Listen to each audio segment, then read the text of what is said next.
پوره بره رسید. کلفت زاده این کثافت رو تمیز کن. منظورت این پوره بره است یا وضعیت مملکت رو میگی؟ سلام رفقا، من بک‌وکالم و تو این قسمت قراره با هم بریم تو دل دنیای طلسم شدگان. اگه قسمت‌های قبل رو ندیدین لینکاشون این بالا یا این بالا میاد براتون. همچنین میتونید از پلیلیست طلسم شدگان هم این سری 4 قسمت رو دنبال کنید. خب برو که بریم.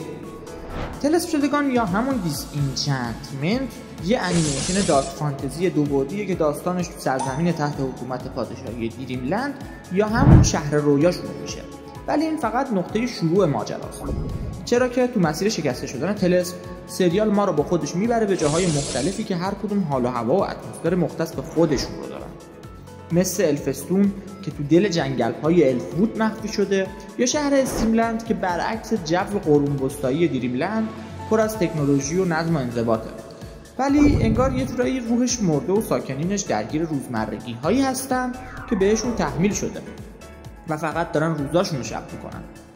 طلسم شدگان خیلی خوب تونسته جغرافیای متنوع رو با خصوصیت های مختص به خودشون رو به خورد داستان بده، از دریملند پر از هرج و مرج بگیر تا جاهایی مثل مرملند که یه حس خوف رمزآلود داره، ولی عجایب دنیایی که توی سریال میبینید فقط به اینجا ختم نمیشه، چرا که طلسم شدگان پاشو فراتر از این گذاشته و تو دل داستان و روایتاش سرنوشتی رو برای شخصیت‌های پررنگش رقم زده که پاشون رو به فضاهایی مثل بهشت و جهنم باز میکنه تا با سمبل خیر و شر یا همون خدا و شیطان روبرو کنه، تا وارد تقابل و کشمکش و درامه‌هایی بشن که هر سازنده‌ای و نویسنده‌ای جرأت پرداختن بهش رو نداره، و همین قضیه باعث شده تا داستان از یه انیمیشن سریالی ساده به یه ماجراجویی عمیق و خفن تبدیل بشه.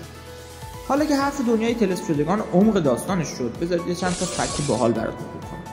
میدونستید خیلی از لوکیشن‌های سریال مثل مرلند از افسانه‌های قدیمی انگلیسی الهام گرفته شده، مثل ارواح باتلا، یا اینکه مت گرینینگ ایده اولیه این شاهکار رو از یه نقاشی قدیمی که خودش کشیده بوده برداشته، یه پرنسس، یه الف و یه ابلیس در کنار هم، یا اینکه استریملند پر از تکنولوژی و نظم یه جورایی طعنه‌ای به دنیای مدرنه. مت گرینینگ عمدن اون حس روح مردگی و روزمرگی رو به خورد این استریملند داده تا نشون بده حتی تو دنیای فانتزی و غیر واقعی هم میتونی خودتو تو دام زندگی ماشینی بندازی.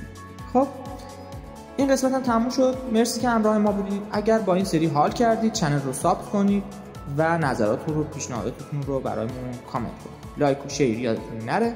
تا درود دیگر، بدرود.